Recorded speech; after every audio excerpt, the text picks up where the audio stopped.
What's the deal? You already know what it is. Back at this one, another video to pump out to my young boys, maybe girls. But no, today we're gonna be embarking on a pretty interesting quest line. You know, I ain't got too much to say as far as what I'm doing. That's not important. But just know it's early in the morning. Grand rising to everybody catching this. Even if it's not the morning time, you know, you rose this morning to see this. So grand rising to you. Now the sun is that way. So it's hard to see me while I'm walking, but I might turn around and do one of these every now and then so you can see me. But yeah, no, today though, got a pretty interesting topic that I've been wanting to talk about. It's been, you know, constantly reoccurring, you know, around me. I've been constantly hearing this kind of topic, you know, pop up. So I feel like the Most High is calling me to speak on this. Therefore, here I am to speak on it. And, you know, the topic of discussion today is going to be pretty much, you know, this, you know, earning, this concept of having to earn submission from the wives. And I'm gonna add some balance to it because I want to, you know, talk about obviously that, you know, the women having to earn love from their husbands. So I'm gonna touch on that a bit, but I do want to make it clear that the main focus of the conversation will be the concept of the woman having to earn, the man, the husband having to earn submission from his wife. I seen a video. I'm gonna try to get that video on here somehow, whether I show it in a clip or I do a cut and you can clearly see the video or whatever, or you can hear it. But I was basically, you know, scrolling through social media, and then the clip was going kind of viral of this judge. I forget her name. It's one of the black judges, black female judges. It's not the one that's on the divorce court with the other guy, and it's not the lady, the younger lady. She's like the older lady with the blunt cut, I think it's called. I don't know what the hairstyle is called, but it's cut short. Her hair is cut short. So she was pretty much, you know, ripping into this guy, and she was just talking about essentially, you know, she was just going into, you know, because I guess the guy maybe was saying something implying that his woman is not submitting to him or whatever. And she kind of went in on him, cut into him.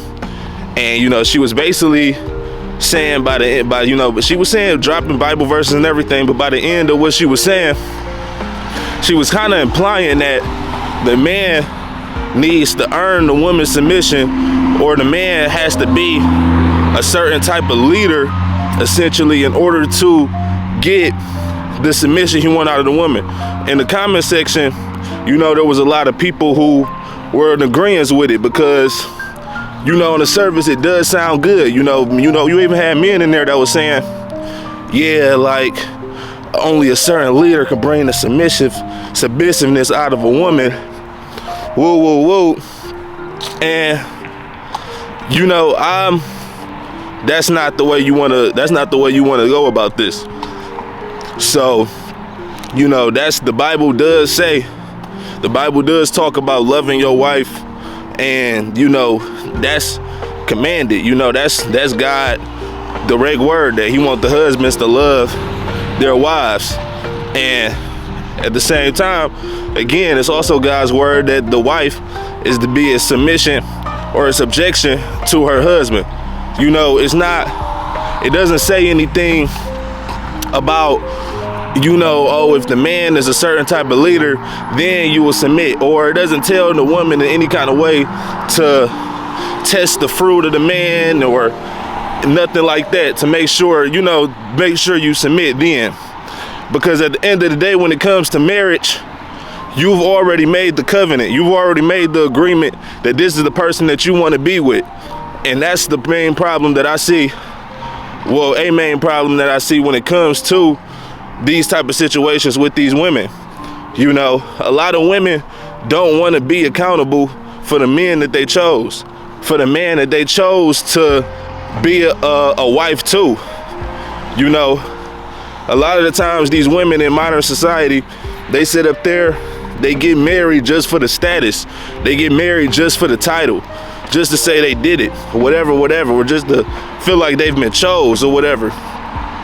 But what it comes with, if you're gonna get married, really, I believe marriage is, you know, the act of, you know, consummation. So that's when the man and the woman first have sex. That's when they become one flesh physically. That's the only time they actually physically become one flesh, and I believe that's like that solidifies that you're married to that person. But obviously in this society, you know, that it's a thing called casual dating, and you know, people just have sex willy-nilly. So, you know, that's a hard pill for a lot of people to swallow, but I think it's a lot of spiritual things at play when it comes to that, just having sex. So, but regardless, we'll speak on it from just a worldly sense, because y'all doing all of the above. Y'all having sex, y'all are getting married under God in the churches and all of this type of stuff, and you still wholeheartedly know that man, you know that man is probably not the man for you, or you know that man is not, you know, y'all are unequally yoked. You know, it's a lot of unequally yoked marriages out here. People just getting married just to do it, and the whole time they unequally yoked. Now you got yourself in a position where this is a man that you now are technically supposed to serve, that you're technically supposed to be in full subjection to and submit to, but you're not doing it because you feel like there's things he has to work on as a leader. Now, to add levels, another layer, I'm gonna let these trucks go by, add another layer to that, the Bible actually talks about how a woman is supposed to handle a situation if she is unequally yoked with a man. If she is a believer in the faith, and you know, the man is and the man is not, you know, he's not fully in the faith, or he's lacking in his faith. You know, he's not exhibiting the full trace of the Most High, or he's not fully walking in God's will. It talks about that in Peter, I believe. I don't want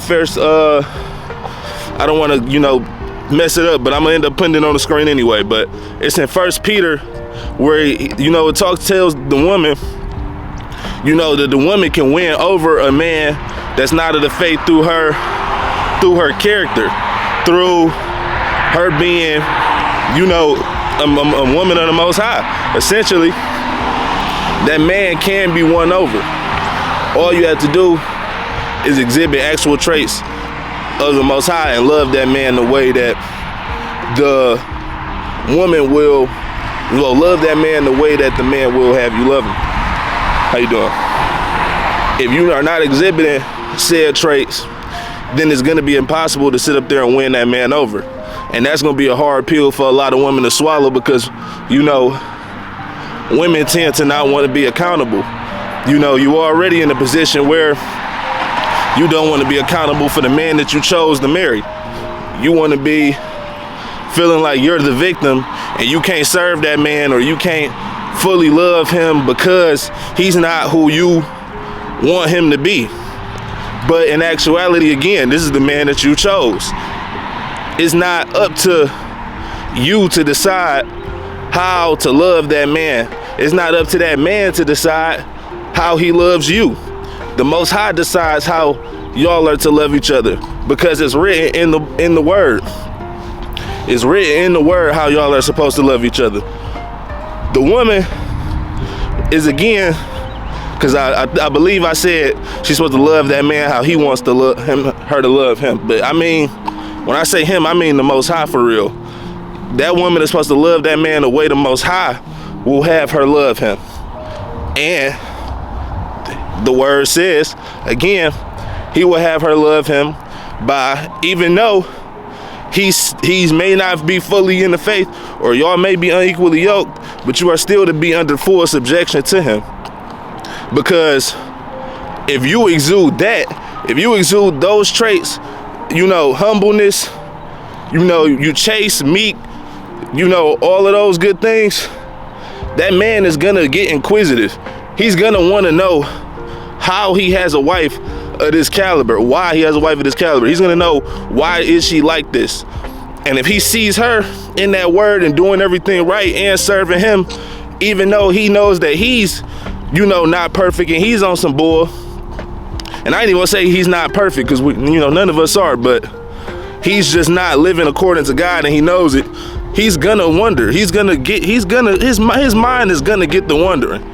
So if you want to sit up there and convert that man over, the Most High gives you an out for that. And if that man is not receptive to you know what you are bringing, then, you know, the man will leave. The man will leave, and then you'll be free, and then, you know, I don't want to use the words free, but, you know, that's kind of how it works. You know, you'll be essentially free to go. You know, it won't, you know, you won't be punished for that, penalized for that. You're not listening. Pay attention. No one wants to live with someone who doesn't hear them and doesn't feel that their opinion is worthwhile. I mean, if you want to get biblical about it, Ephesians 5:22, it does say, wives, submit to your husbands. But after it says that, what does it say? Husband, submit to your wife. And then after that? I'm listening. You talking about divine order, not me. The submission part is dependent on something very deep said after that, and I want to know if you know what it is. I don't know. You don't know. See, I just say I don't know. That's one thing about being a good leader. A good leader doesn't pretend he knows where he's going when he doesn't. A good leader knows enough to say, hey, I'm confident enough in my own personal self that I could admit to failure, fault, weaknesses, all of that. If you believe yourself perfect, you never improve. You're just a little confused about what it is to be a man. Let me tell you what it says in Ephesians after all of that. It says 4 times, love her, love her. They say submit once, but they kept repeating, love her, love her. Then they said cherish her. Then they said nourish her. Because all of these 5 verses of demands on you before you get what the submission from her. Nobody wants to just hang on. Okay, and now in the comment section, you know, people think that, you know, the judge cooked with that. They going crazy over that one. They saying she cooked, and it's some truth to it. Definitely is some truth to what she was saying, because, you know, she pulled from the Word of God. But I didn't even realize for real that she even said that submission part. She was like, this next part determines that. And when you get into all of that, now, you know, you adding on to the word, because that's not how that goes. The woman's submission is not, you know, in limbo until that you know, whatever, prove that, you know, you love her, because at the end of the day, all of that should have been established before y'all even decided to get married. Like, that doesn't even make sense when you really think about it. It's like, why would you marry somebody you don't love? You get what I'm saying? So, you know, with that being said, sorry guys, I'm looking for these keys. But, you know, with that being said, it's like, okay, let me see if I can make this. Yeah, it's like, okay, it sound good, but at the end of the day, that's not, you know, that's not the Most High. That's not how he would have that's not how he wants marriage to be, where the man has to sit up there and earn the woman's submission through, you know, whatever. You know, we're supposed to submit ourselves to the Most High. And, you know, that's not something that the Most High has to earn. The Most High don't have to sit up there and earn our submission. So, you know, the same thing goes for, you know, the man inside of the marriage. You know, we don't have to sit up there and earn a woman's submission. That's just to be what it is.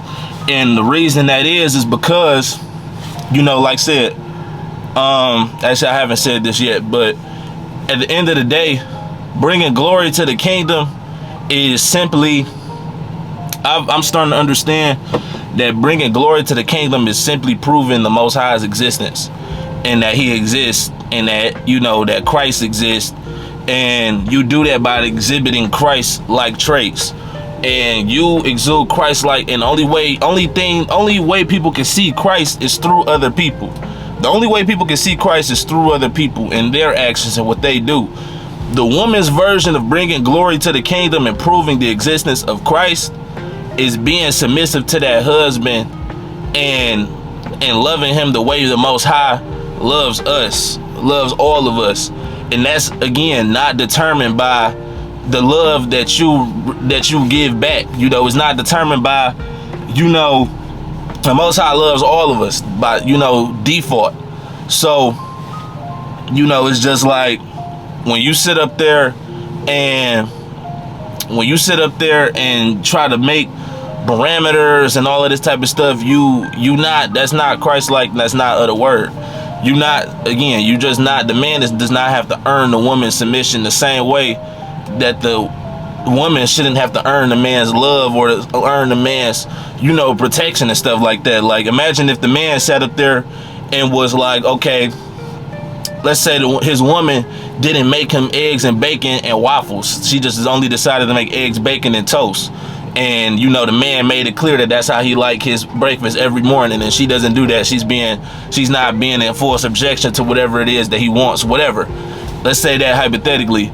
How reasonable would that look if then somebody decides to break into that house that day to attack that family, and the man say, no, I'm not going to protect this woman because she's not in full subjection to what I want and how I want to be treated?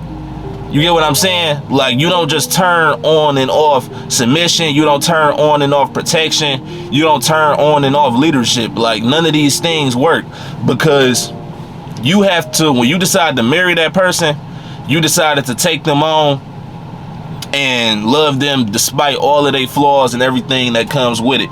You know, that's what you decided to take on when you decided to marry that person.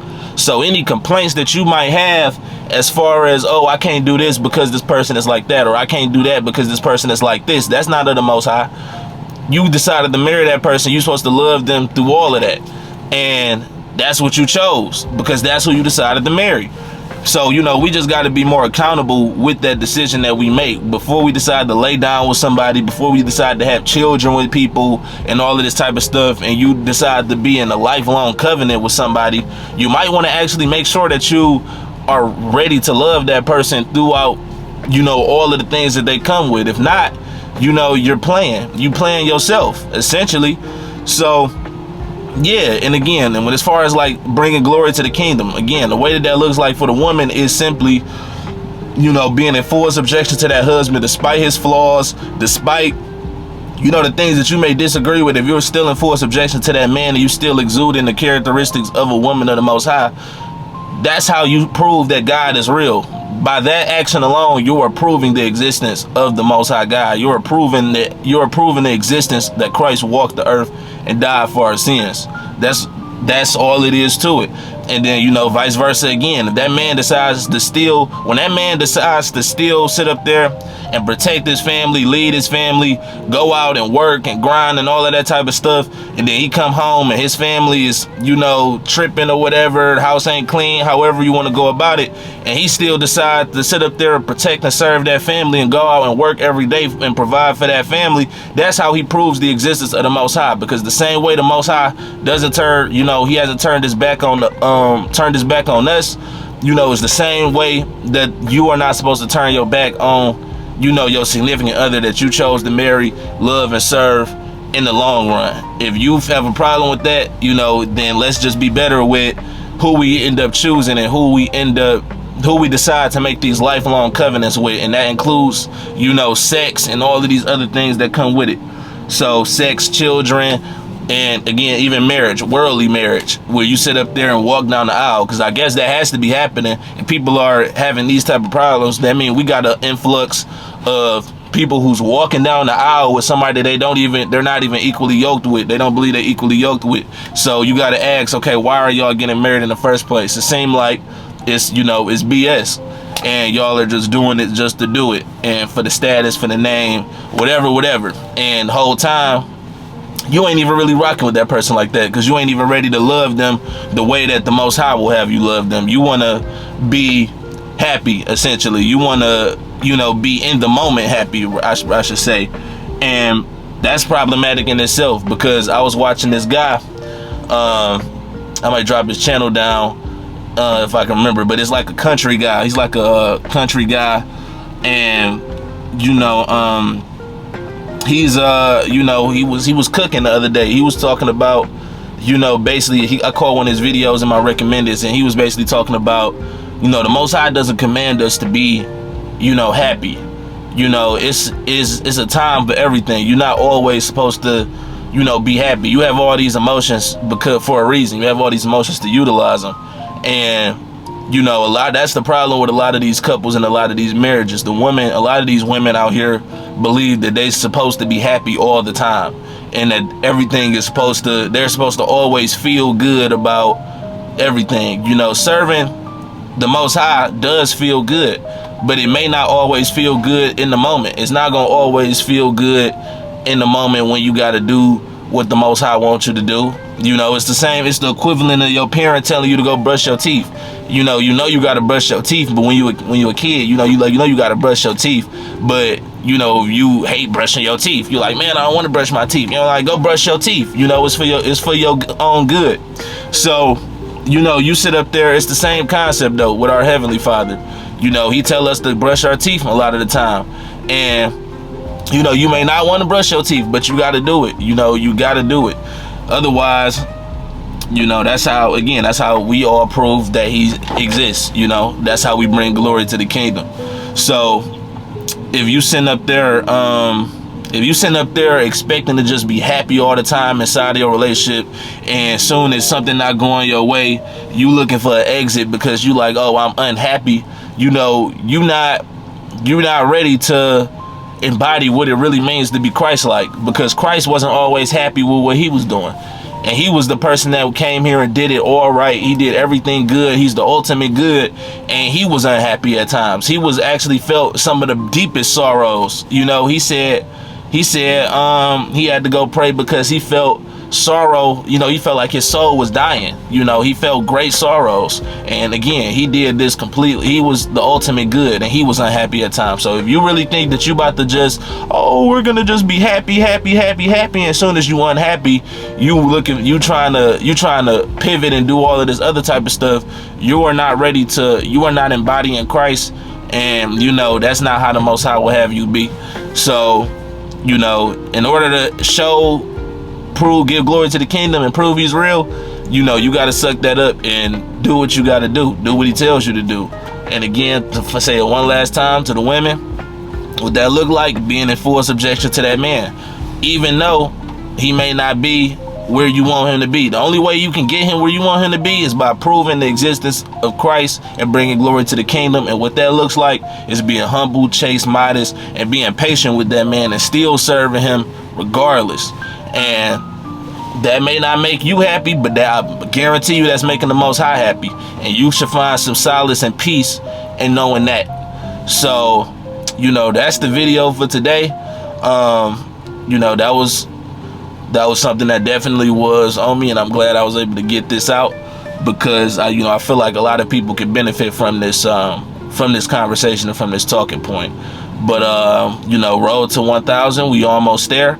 Sub up. We need about 40 something more, and you know, we gonna get there and in due time. So, you know, I appreciate all of your all the comments. If this video helped you, make sure you leave a comment, because you know I love reading the comments. It keeps me motivated, keeps me, you know, wanting to get back in here and making sure I get back to y'all as soon as possible.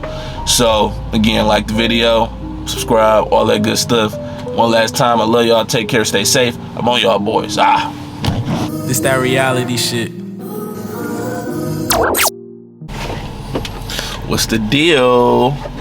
If you made it this far, all praises to the Most High. You know, I appreciate you for watching this much of the video.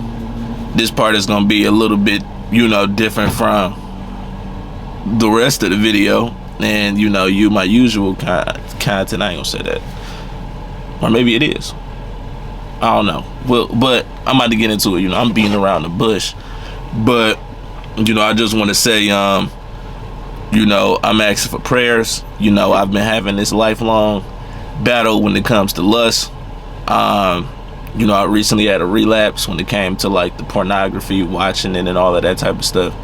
And, you know, if any of you chosen ones out there, you know, just want to say a prayer for me, then I'd appreciate that. You know, as far as like how I feel, you know, I still feel really good. You know, like I said in the, you know, the video about, you know, the smoking weed in 2025 thing, you know, it's, the Most High, you know, he don't put that spirit of feeling like guilty and depressed and all that type of stuff. I'm gonna paraphrase a little bit what I said in that video, but I was saying how, you know, usually times like this, where if I was to relapse, you know, or succumb to, you know, my flesh or whatever, then I would get down, you know, and I wouldn't want to sit up there and make content or make videos or talk to y'all, because I'd be like, oh, who am I to say anything to y'all if I'm doing blase split? But, you know, I come to, you know, get a greater understanding of what it means to be a chosen one, what it means to be Christ-like, and what it means to be walking in that purpose. So, you know, and I understand that we all go through things and we all battling. So at the end of the day, I'm not trying to get on here and be holier than thou and be this perfect person, because at the end of the day, Christ was the only one that was able to do that and be that. So, yeah, again, I just want to say, you know, just pray for me. And, you know, I still feel good in the spirit. You know, it's still like a slight chip on my shoulder about it, but it's like, you know, at the end of the day, it is what it is. And, you know, I got another day today to be better, and, you know, I'm gonna take advantage of that. So, you know, if you made it this far, thank you again. All praises to the Most High.